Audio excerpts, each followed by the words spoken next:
Good morning, bosses. Yesterday, I said that I felt like I was making too many videos where I was getting ready for bed and I wanted to be more video ready. And I've abandoned that.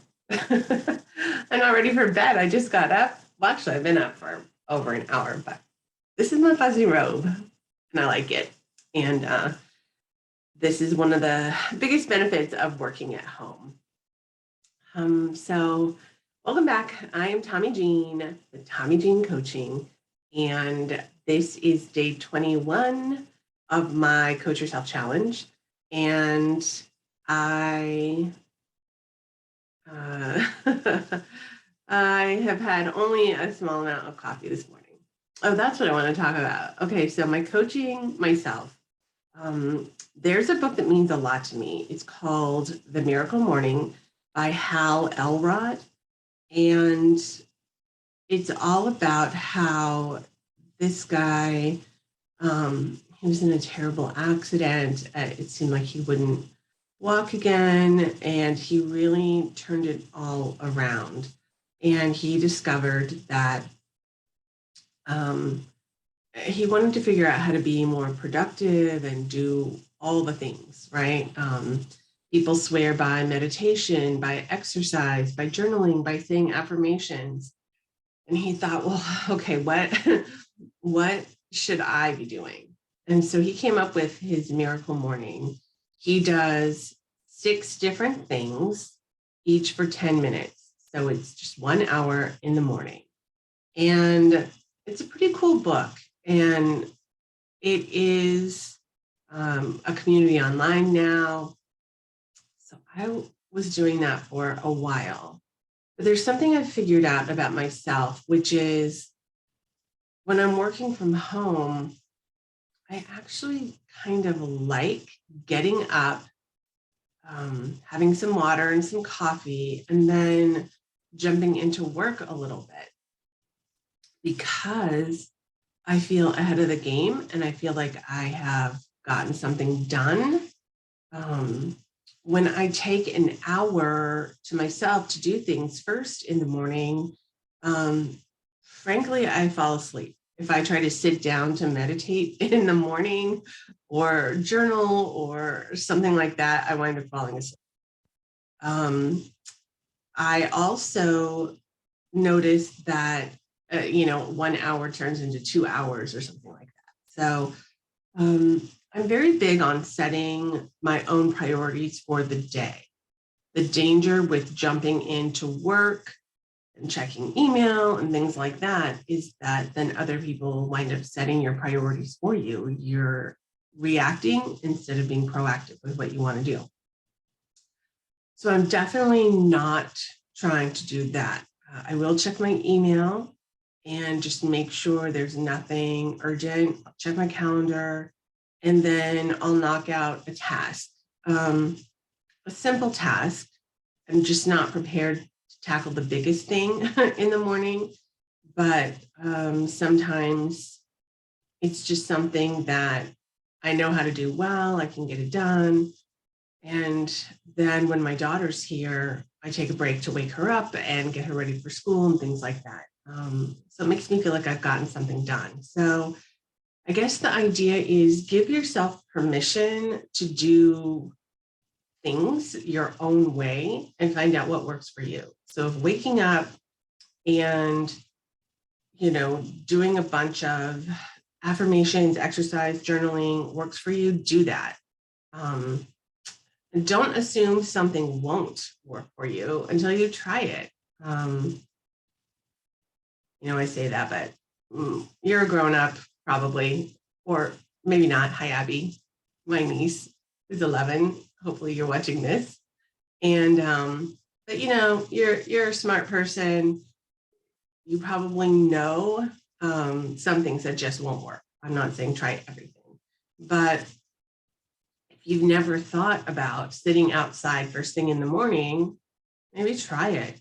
If you hear someone who just does 10 push-ups every morning and it works for them and you think, I hate push-ups, I'll try it, see if it works, do lunges, whatever. just be curious and experimental. So I definitely have only come to the conclusion this week that the way I'm doing things, the way I was telling myself to do things, like take time for myself first, sit and journal and meditate, was because actually I thought that was the right way. It's just not working for me. I fall asleep. So that being said, I am going to have to work extra hard to take a break later in the mornings and actually do the things that I want to do. I do think it's important to meditate or journal. So I'll have to figure out how to set aside time for that. But I feel confident that I can do it because I've already been productive first thing in the morning. There's another thing I think about a lot. It's a quote I read, and I haven't been able to find it again. But it was, you know, a lot of times when we ask people, what superpower do you wish you had? Often the response is, I wish I could fly. A lot of times it's, you know, invisibility or strength. Personally, my superpower, I would love to be able to sing, just like effortlessly, beautifully, hitting all the right notes, you know, Ariana Grande style singing. I guess I could take some voice lessons. I'm never going to be Ariana Grande, but pretty much the worst singer, except that I sing with joy and I tend to know the words. And when I don't know the words, it's even funnier. So if that's a singing talent, then I'm great. But I digress. So flying, a lot of people would love to fly. I saw this quote. Someone said, if humans were able to fly, we would probably think of it as exercise and not want to do it. And that just blew my mind because I agree. How amazing is it that we can run and yet I resist running completely, or that we can walk, you know? I wonder if snails get together and think, what would your superpower be? Oh my gosh, walking would be so amazing. Wouldn't it be, instead of having to scoot like this across a moist surface? We have superpowers compared to snails. I don't know. That's not. I'm kind of cracking myself up this morning. I didn't intend to talk about superpower wishes of snails, but here we are. You just never know what's going to come out of my mouth. But again, think about it. What is something that could be considered a superpower that you already have and you're not using? You know, if you could fly, would it be novel for a minute and then you'd be like, ugh, my arms are tired? Maybe. You know, running, oh, you know, my knees hurt. Okay, all right. Swimming, you know, that's something a lot of us can do. I don't, what are some other kind of superpowers that we take for granted? I don't know, maybe being able to communicate with someone across the world. That's pretty powerful. So that is kind of what I'm thinking about today. What are those things that I'm taking for granted that I want to appreciate more and maybe use more? And I'm sorry to my running friend, Laura. Running's not really at the top of my list as a superpower. I should keep exploring. And keep walking with your encouragement, but I'm thinking more about writing. Really, it's kind of a superpower. I'm able to put little symbols on a screen and then send it to someone, and then they can understand the thoughts that are in my head. It's pretty cool.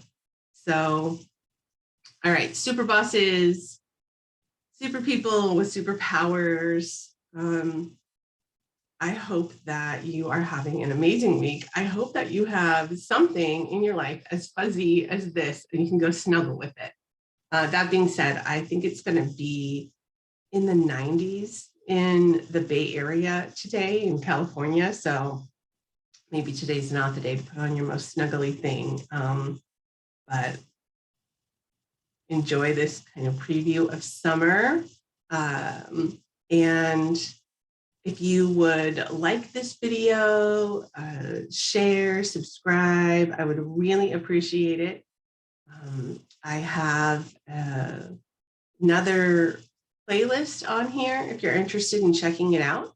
It's called the Down to Business interview series, where I interview small business owners to find out their story. And everyone has a story. They're very inspirational. So if you are a small business owner, entrepreneur, doing your own thing, I would love to interview you. So leave me a message or reach out and let's make it happen. All right, bosses, go be amazing.